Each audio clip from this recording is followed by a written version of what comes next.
I would like to invite you to turn with me in your Bibles this morning to the 13th Psalm. Psalm 13. We continue in our series on the Old Testament in 12 verses. We've made a big leap forward. Spent the first 6 weeks, first 5 weeks, I guess, in the first 5 books of the Bible. And then last week we heard from a passage in 1 Samuel. Today we jump well forward into the Psalms for another passage that shares with us an aspect of Old Testament faith and practice that can be a resource for us in our present. So let's read together Psalm 13. How long, O Lord, will you forget me forever? How long will you hide your face from me? How long must I bear pain in my soul and have sorrow in my heart all day long? How long shall my enemy be exalted over me? How about we try that again? How about this? How long, O Lord, will you forget me forever? How long must you hide your face from me? How long must I bear pain in my soul and have sorrow in my heart all day long? How long shall my enemy be exalted over me? How about this one? How long, O Lord, will you forget me forever? How long will you hide your face from me? How long must I bear pain in my soul and have sorrow in my heart all day long? How long shall my enemy be exalted over me? How about this one? How long, O Lord, will you forget me forever? How long will you hide your face from me? How long must I bear pain in my soul and have sorrow in my heart all day long? How long shall my enemy be exalted over me? Consider and answer me, O Lord, my God. Give light to my eyes, or I will sleep the sleep of death. And my enemy will say, I have prevailed, and my foes will rejoice because I am shaken.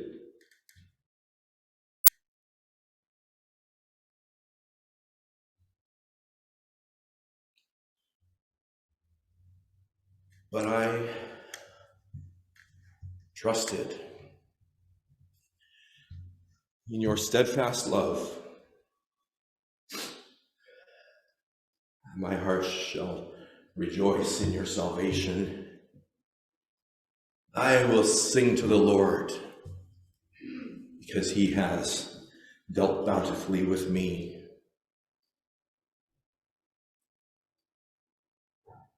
Does your prayer life ever contain these strong emotions? Do you ever come across to God as being angry and enraged? Can you express depths of fear and anxiety to God in prayer? How about grief and sorrow? Do you ever weep from a broken heart as you are lifting your prayers to God? A lot of the time, I think we have a tendency to keep our prayers polite and safe and just kind of everyday conversational, as if we were talking with a stranger that we didn't know too much about, or they about us. In fact, you might even say that we prefer our prayers to be sanitized to be free from any and all strong negative emotions. Can you relate to that?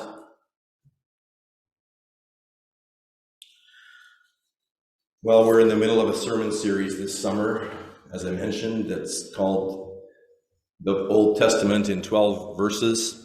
It's so named after the title of this book, published by the Foundry Publishing in Kansas City. It's designed to help us get to know the Old Testament, to befriend it and to learn its major themes and messages, and to overcome some of the common negative stereotypes that we have about this part of our Bibles. We've looked at some pretty famous passages. Genesis chapter 12, the calling of Abraham, with its promise of blessing for all the world through him and through his descendants. Exodus chapter 3, the encounter between Moses and God at the burning bush. Exodus 19, the calling of Israel to be a kingdom of priests for God and God's holy nation. Deuteronomy chapter 6, the famous Shema, the call to love God with all of our heart and soul, mind, and strength. Last week you heard from Tom about the promise to David to build a house and establish his kingdom forever. Thanks again, Tom, for your ministry of the word last week. And today we're in a passage that I don't think is very famous, really. Maybe not very well known or very much used to us. We're looking at a practice of the Old Testament people of God that, again, I think is probably not particularly well known or very widely practiced among us. And that is the practice of lament. Our forebears in the faith, who gave us this book of Psalms to be our prayer book, did not hesitate to get down and dirty with God in prayer. In fact, the very name of the Old Testament people, the name Israel, means to wrestle with God. It comes from the story in Genesis chapter 32, where the patriarch Jacob, he of Abraham, Isaac, and Jacob fame, is wrestling with this strange messenger from God down by the brook all night long at a turning point of his life.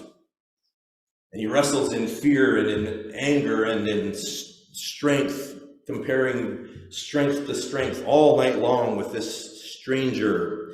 And at daybreak, the stranger tries to leave, but Jacob will not let him go. He clings to him with this fierce vow: I will not let you go unless you bless me. And in reply, the stranger asked his name. And when Jacob replied by confessing his name, which meant deceiver, manipulator, cheat, and which was a very good description of his whole life up to that point, the blessing he received was a new name, a new identity. He said, I give you the name Israel, for you have striven with God and with humans. You have wrestled with God and with humans, and you have prevailed.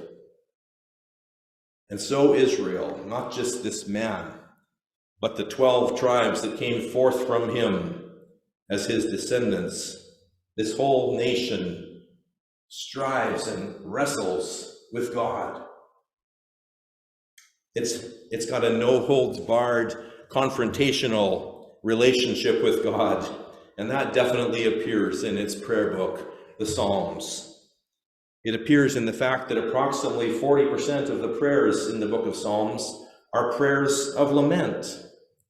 What is lament? Well, we've seen it here. It's the biblical response to the reality of suffering in the world.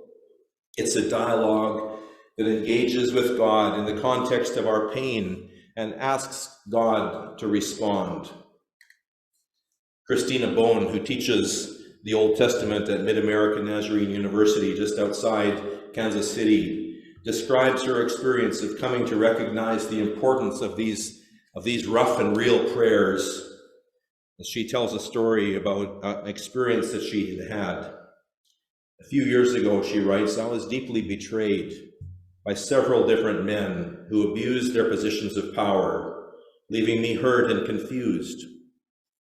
After a few sessions in counseling, my therapist finally remarked, Christina, I think that you need to get angry. You are not going to be able to heal until you tap deep down into the rage that is hidden deep inside you. Those words, she says, were a turning point in my healing. I was comfortable with expressing my grief through tears. Crying tends to be my default reaction to pain. But anger, reacting with anger, filled me with guilt. Somehow I had internalized a belief that anger was not a proper Christian emotion. Becoming enraged over the pain and injustices inflicted on other people was acceptable. After all, we do see this divine, righteous sort of anger in Jesus, particularly when he confronted the temple authorities. But anger at my own pain, for some reason that seemed far less acceptable.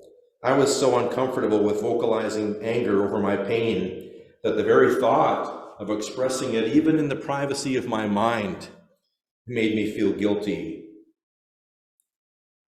Not knowing where else to turn, she says, I opened the book of Psalms, reading prayers inspired by God that expressed the full range of human emotion, gave me the language I did not realize I needed. Through the words of the psalmist in Psalm 13, I was able to express my pain, my sorrow, and even my rage. Several other prayers in this book, called imprecatory psalms, psalms of anger and vengeance, psalms that ask for judgment against enemies. Those ones particularly gave me permission to meet God in a place of unbridled rage. If these prayers were included in our biblical canon as inspired by God, there was no shame in my adopting these words and postures as my own. Reading these psalms became an exercise in examining my own theology. Did I pray to the God I professed to believe in? If I believed God was the incarnate God who entered into my pain and suffering with me, if I believed that God could handle the full range of my emotions, then why wasn't I encountering this very God within the context of prayer? Did I love God enough to share everything I was thinking and feeling? Did I trust God would still love me? Through the process of praying what are known as the lament psalms, I realized my praying was selective. I was really only praying what I thought God could handle. The lament tradition completely challenged my ways of relating to God. Now, maybe it's a surprise to you that laments are so prominent in the book of Psalms. It's a sure thing that songs of lament do not make up 40% of our songs, the songs in our hymnal or in the list of choruses that we sing. In fact, I think I would be pretty hard-pressed to name even one song that we regularly sing that is a song of lament. I mean, maybe the one we just sang, Lord have mercy. Is that just the way it's supposed to be? Is it an Old Testament thing to be focused on the negative and a New Testament thing to be able to focus exclusively on the positive? Some people seem to think so, but not me. The book of Psalms was Jesus' prayer book, and we see him at times using even some of these very lament psalms in his prayer life to the Father. On the cross, he prayed one of the most famous of all psalms of lament. My God, why have you forsaken me? He could have undoubtedly prayed a prayer of his own creation, but in that moment, it was the prayer that had shaped his whole life and given him the words with which to speak to the Father, that gave him the words even at that extremity of pain and abandonment and forsakenness to be able to express the reality of what he was feeling to God. And so there is a lot wrong in this world. There is a lot of pain and anxiety and fear and grief. A lot of things that go wrong in our lives. There's untold pain and trauma that we often don't know what to do with or how to handle. how to bring it into our relationship with God so it remains unexamined and unhealed. So I agree with our author that lament can be a gift to God's people today. To those who do not know how to cry or vent their rage, the wisdom of sorrow and grief may seem foreign. Lament can teach us how to be present to our own darkness, how to sit in the depth of our pain and sorrow so that we can find God's presence and healing.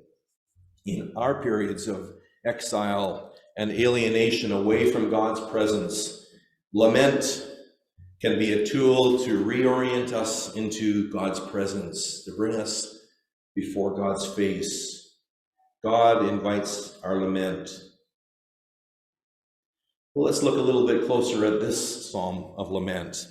Psalm 13 is a good case study for laments as a whole, not just because of its unlucky number. I mean, what else could Psalm 13 be but a psalm of suffering and unluckiness, right? No, it functions well in this way as a case study for laments because it contains all of the typical ingredients of a prayer of lament. First of all, there is an address to God, a name by which God is addressed.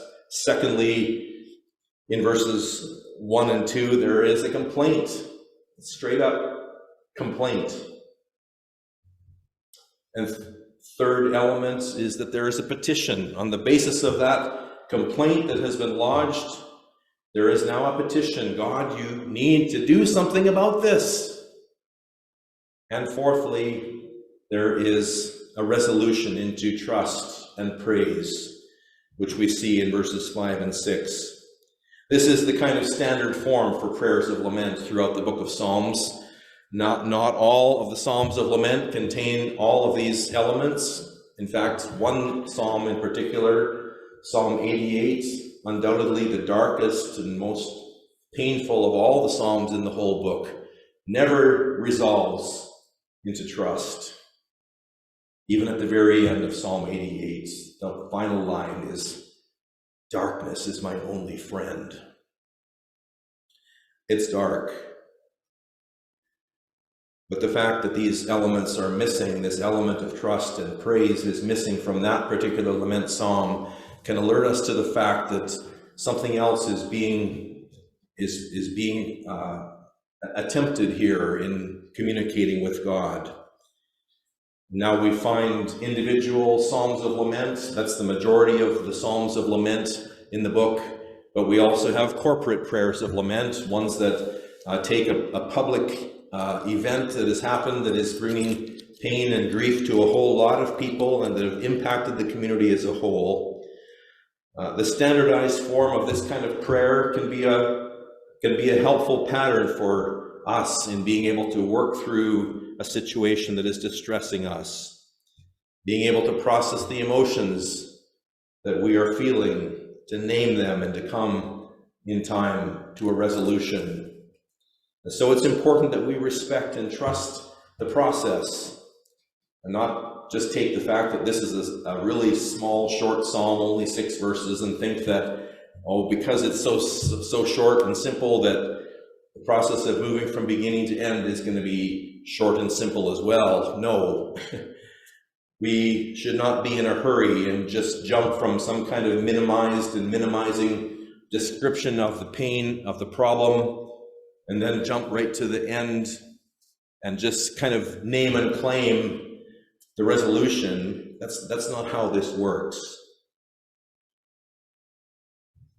And we'll talk more about that in a moment. But it's interesting, looking at the beginning of this psalm, it's interesting to notice that David begins by addressing the God who appears to be absent. That's kind of contradictory, don't you think? He feels like God has gone away and forgotten him.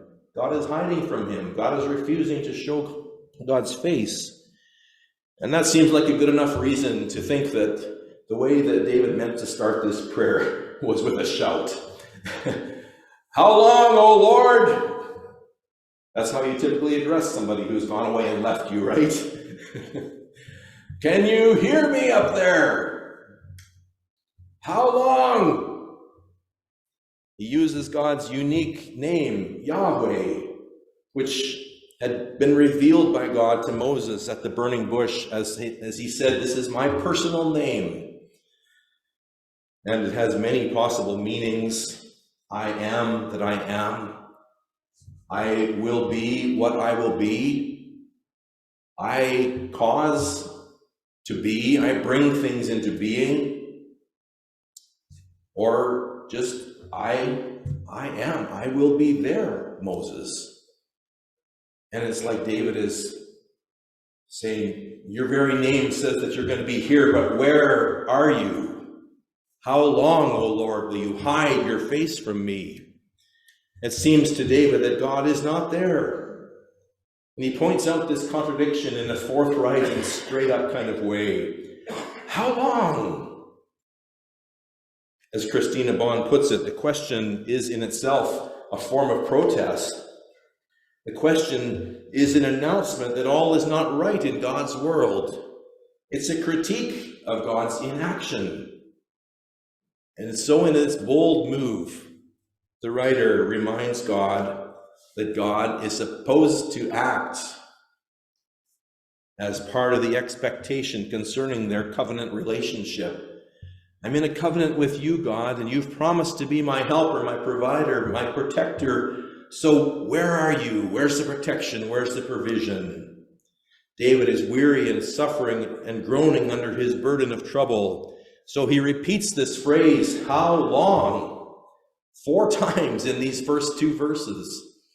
That's as many times as that phrase appears in the entire rest of the Old Testament. The repetition of this question communicates the unfairness of the situation.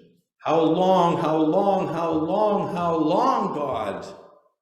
This is the core of David's complaint, which, as I said before, is the main topic of verses 1 and 2, and is the second element of a lament psalm. Often in lament psalms, the complaint takes up a lot more space than just 2 verses. It'll sometimes go on and on. If you look at Psalm, say, 44, it goes on and on. We're not really given much information about what is really happening in David's situation, and that's part of the genius of this prayer. It allows us to pray it for ourselves or to pray it for another person that we know is in distress. We can take this prayer and apply it fully to our situations, even as different as they are from David's situation, and as different as they are from the last time that we were moved to use this prayer.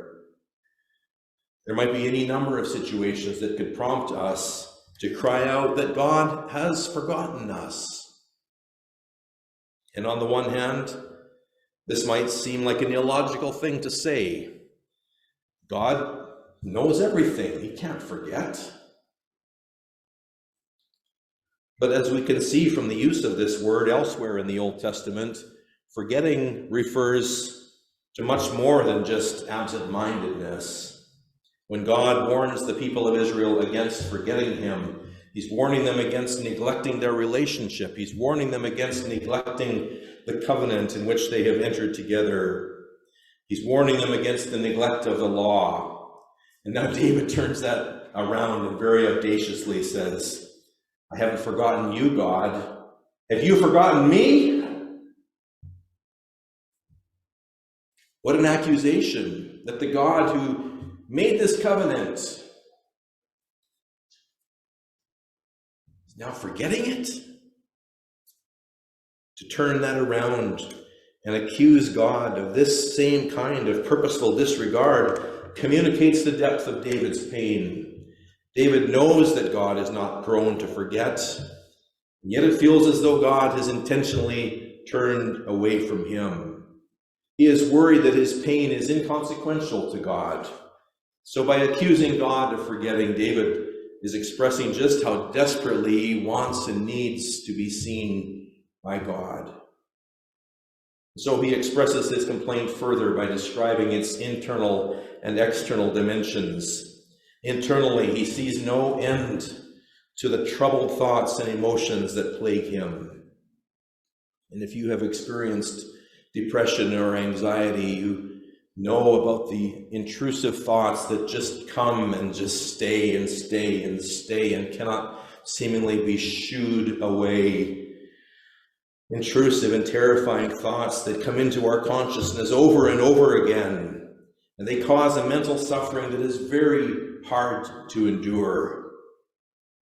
How long will I wrestle with my thoughts, O God? We come to live in the dread of these thoughts' unwelcome return and the distress that they will bring. So we cry out, how long, O Lord, will you leave me in the power of this dark foe, these anxious, oppressive, dark thoughts that keep plaguing my mind? Externally, David has enemies who are tormenting him, enemies who are getting the better of him, and he prays about them too.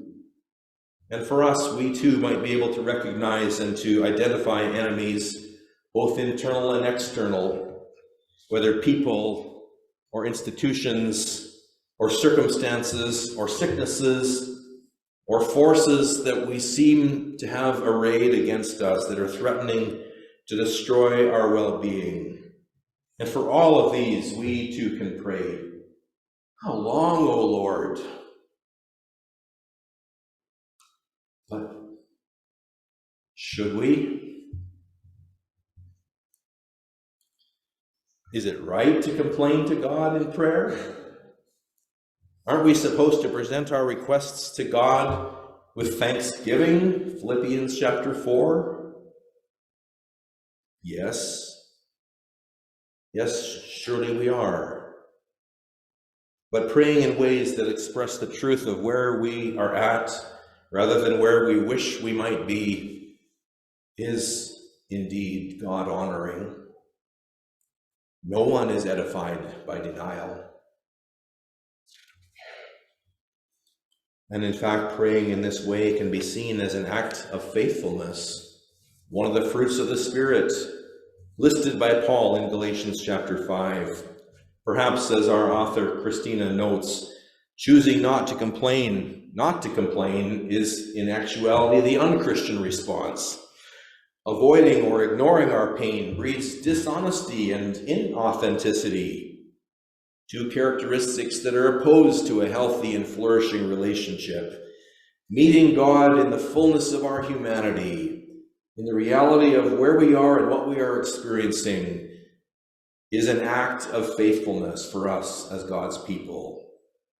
And so as David turns to petition in verses 3 and 4, he courageously implores God to act in ways that are consistent with who God has shown himself to be in the past. Look on me, God, answer me, give light to my eyes. And he follows this with motivations for God to act. If you don't, I'm going to die. My enemies will gloat. And though he doesn't say this straight out, it's kind of implicitly there. If I die and my enemies gloat, how's that going to look on you, God, my supposed protector? God is not currently doing what God is expected to do. David is holding God accountable. He recalls what God has done in the past as an appeal for God to be consistent now in the present. He's described in the complaint portion in verses 1 and 2, the distress he is in as a spiritual problem. Has the Lord forgotten? Secondly, as a personal kind of problem, bringing endless internal wrestling and pain. And thirdly, as a circumstantial kind of problem, he's got enemies out there that are causing the distress. So now in this petition part of the prayer, he prays in turn for all three of those aspects. Spiritually, he prays, look on me, turn your face toward me, God, answer me. Rid me of this spiritual distress that I'm in through your absence. He prays about the personal side. Bring light to my soul, bring renewal to my life. And circumstantially, he says, when you do that, my enemies will be put to shame. Well, these Psalms of Lament teach us that we're entitled to ask God to act toward us in accordance with God's proclaimed character. We can expect God to act according to how God has revealed himself to us. Because of the relationship we have with God, we can go before God in prayer with boldness and hold God to God's faithfulness. And so we come finally to the resolution portion, the last two verses, verses 5 and 6. But I trusted in your steadfast love. My heart shall rejoice in your salvation. I will sing to the Lord because he has dealt bountifully with me. Notice that there is no timestamp on this psalm. Nothing that says, spend 5 minutes in verses 1 and 2, 3 minutes in verses 4 and 5, 3 and 4, and then get straight on into verses 5 and 6.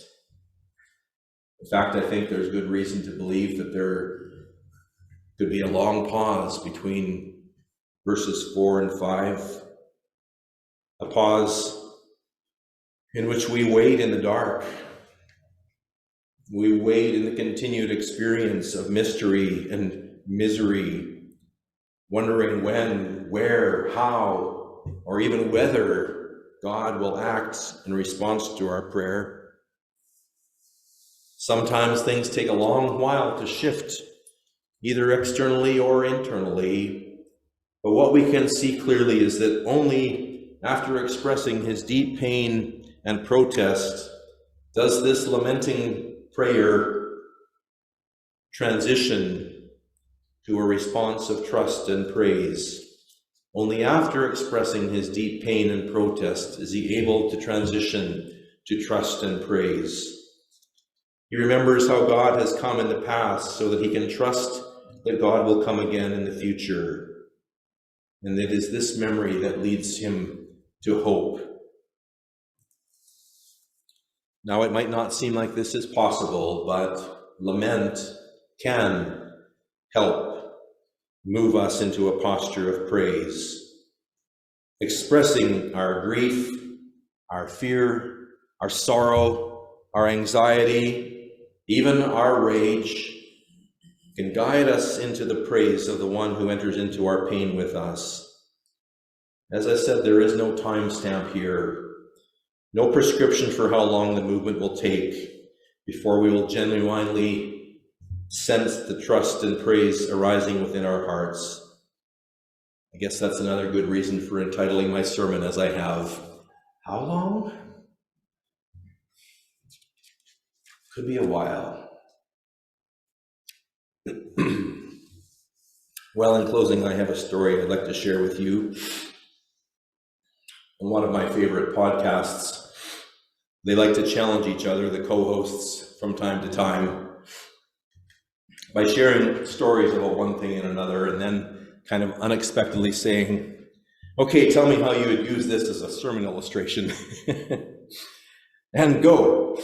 So this week it was a story that appeared recently in the New York Times, and tells the story of a lady named Peggy Jones who was innocently working in her yard, in her home or acreage in a place called Silsbee, Texas, when suddenly, right out of nowhere, right out of the blue, this 4.5-foot long snake came out of the air. She wasn't under a tree, came out of the air and landed on her arm, on her right forearm, and it quickly twisted itself around her arm and begins hissing at her and lunging at her face.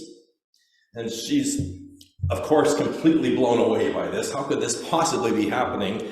Well, no sooner does she get used to the fact that there's a snake on her arm, then suddenly this huge brown hawk comes also out of nowhere from above and begins attacking the snake, and keeps lunging at the snake and gashing at her arm in an attempt to, grab the snake with its talons. 3 times, 4 times, finally on the 4th time, this hawk manages to wrench the snake free from her arm and flies off into the blue yonder with it. And she says, all I could do was, the whole time, was to scream, "Jesus, please help me! Help me, Jesus!" She says the whole situation really probably only took about 15 or 20 seconds, but you can imagine it must have felt more like an hour. Well, her husband was working across the yard, and he becomes aware of the fact that she's in distress when, as the story says, he eventually noticed that his wife was screaming, running in a zigzag pattern, and flailing her arms. He promptly helped her into their truck and drove to the hospital. On the way there, he recalled, Mrs. Jones was tongue-tied. Well, at the hospital, her arm, which was covered in blood, was bandaged and she was given antibiotics. She discovered that her glasses were chipped and there was a fluid on them that she thought might well have been snake venom. Doctors said that her wounds were not caused by a snake bite, but by the hawk's talons, but she still stayed up all night to make sure that her arm didn't swell up or go black, which would be a sign of snake venom. 2 weeks later, the article goes on, Ms. Jones still has open wounds and bruises on her forearm. She's received an outpouring of support from strangers around the world on social media. She believes she will physically recover, though she said that she has had recurring nightmares, I guess so, about the episode. She's had trouble eating and sleeping, and at times will scream and yell out for help in her sleep. Her nightmares vary. Sometimes they're a rehash of the encounter, and other times they're kind of weirder than that. Sometimes she says, I'm in a room and there's snakes on the wall and snakes on the ceiling and snakes all over the floor. Well, I know how I would use that story as a sermon illustration. And not to make light of it, but here you have it. Have you ever been just innocently walking along, doing your work, minding your own business, when suddenly the sky began to rain hissing, lunging snakes on you, followed by diving, slashing, gashing, pecking birds of prey? If you have, well, have I got a prayer for you.